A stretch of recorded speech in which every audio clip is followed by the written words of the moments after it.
tentang bolehkah wanita berkumpul berduaan saja dengan iparnya, sebagaimana boleh dia berdua dengan mertuanya, ya, atau anak pasangannya. Maka jawabannya tidak boleh kalau ipar.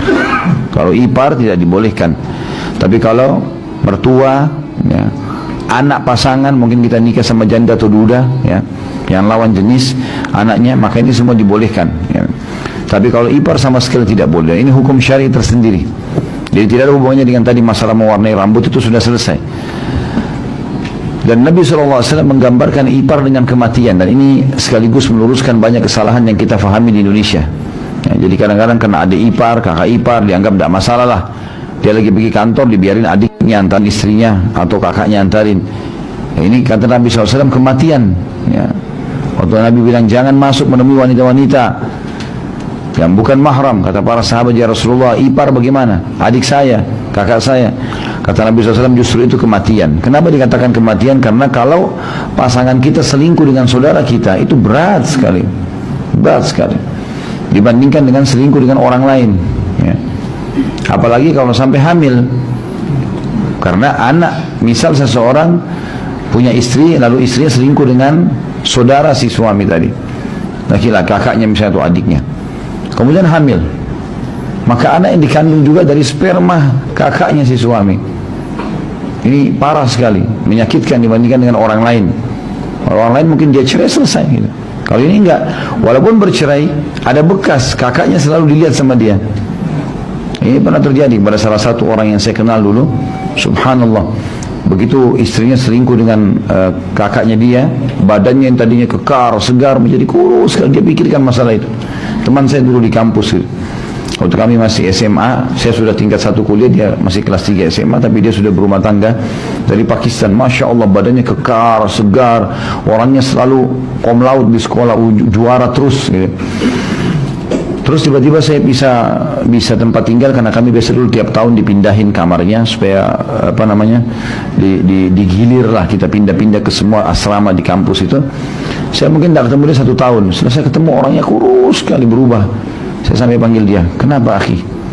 Ada apa? Dia bilang ada masalah saya. Nanti kalau ada waktu saya mau mampir ke kamar kamu, bisa? Saya bilang silahkan. Habis isya terbuka kamar.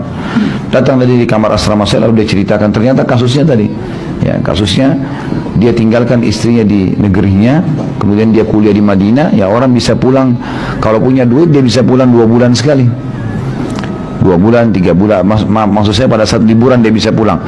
6 bulan ya, 6 bulan sekali dia bisa pulang.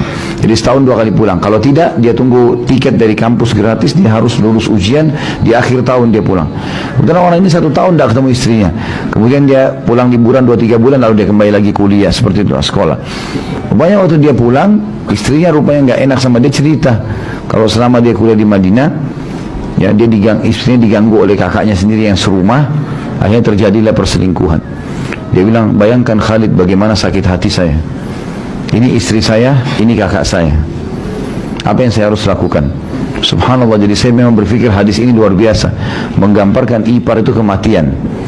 Karena bahaya, mungkin awalnya tidak, mungkin pada saat kita minta tolong sama adik ipar atau kakak ipar menemani pasangan kita, mungkin awalnya tidak terjadi apa-apa, tapi syaitan menjaga itu. Mungkin dengan tidak sengaja tersentuh, tidak sengaja ini, tidak sengaja itu, terjadilah interaksi yang berbahaya. Bukan berarti kita tidak boleh interaksi sama ipar, ya, tapi kalau berduaan ini yang dimaksud. Ini tidak dibolehkan sama sekali, atau dikenal dengan khalwat. Tapi kalau kita ketemu di acara keluarga, orang menanyakan kabar baik bagaimana, kemudian kita tinggalkan, itu tidak ada masalah.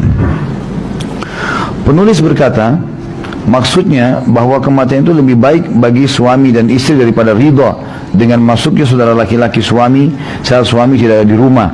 Atau hati-hatilah dengan perkara ini, sebagaimana kalian berhati-hati terhadap kematian, atau bahwa ini bisa menyebabkan kalian terjerumus dalam perbuatan nista atau zina antara saudara suami dengan istri, yang benih-benihnya membawanya jatuh dalam hukuman had zina atau cambukan bagi wanita musana, ya, muhsanah. Maksudnya muhsanah artinya sudah menikah.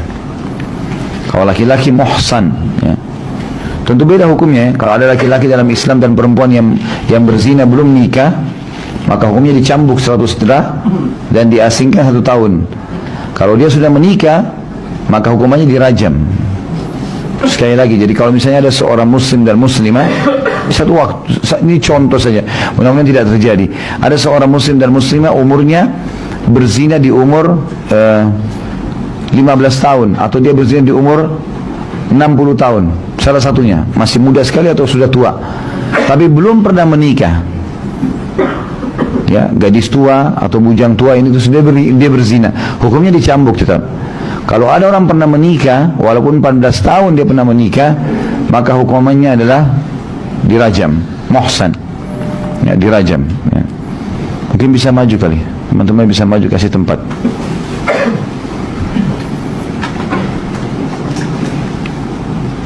Termasuk tidak boleh selain daripada ipar adalah duduk merapat dengan yang bukan mahram di pengajian. Maju, maju, kasih tempat. Lama-lama merapat semua ke belakang. Jadi ini tidak boleh juga, ya. Ini yang dibahas oleh beliau tadi.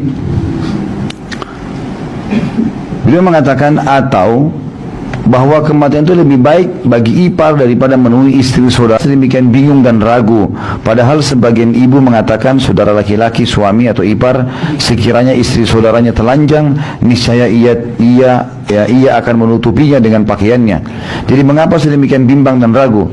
Kalian membuka pintu dengan cara ini untuk orang ini, ya. Kami jawab, hadis mulia ini bukan muatan kami, bukan hasil akal dan pengalaman kami, tapi ini adalah hadis Nabi SAW yang tak pernah berkata berdasarkan hawanya. Sama, dua-duanya fitnah. Saya tahu benar ada kasus rumah tangga yang kebetulan saya juga termasuk ikut dalam memecahkan pada saat itu. Jadi ada seseorang menikah kemudian tinggal di luar negeri, bukan tinggal di Indonesia, tinggal di luar negeri.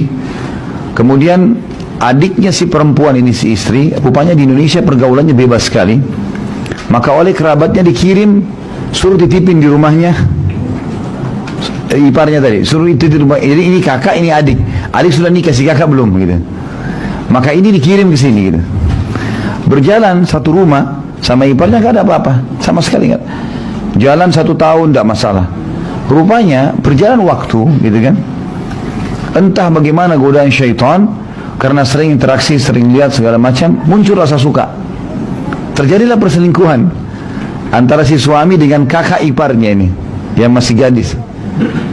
Dijaga, tidak kelihatan, akhirnya ketahuan juga. Namanya satu rumah. Waktu ketahuan, si istri serba salah. Dalam hati ini kakaknya dan kerabatnya titipkan di Indonesia, mereka sudah angkat tangan. Di sini aman, tapi masalah dengan suaminya, gitu kan? Akhirnya dalam kondisi simpang siur luar biasa rumah tangga itu, luar biasa. Tapi di sini ada terjadi hal yang buruk, lebih buruk daripada itu. Akhirnya si istri menerima kakaknya supaya sama-sama juga dengan suaminya, tapi tidak nikah. Jadi, karena sudah tidak bisa buat apa-apa. Gitu. Jadi seperti orang yang poligami, satu rumah 2 kamar, tapi ini haram, nggak boleh. Karena kan haram menggabungkan 2 saudari, nggak boleh. Tapi sudah terjadi, subhanallah, seperti itu. Cuma si istri ini seperti orang yang sakit hati, maka keadaan nggak bisa lagi buat apa-apa. Nah itu efek-efeknya bahaya sekali.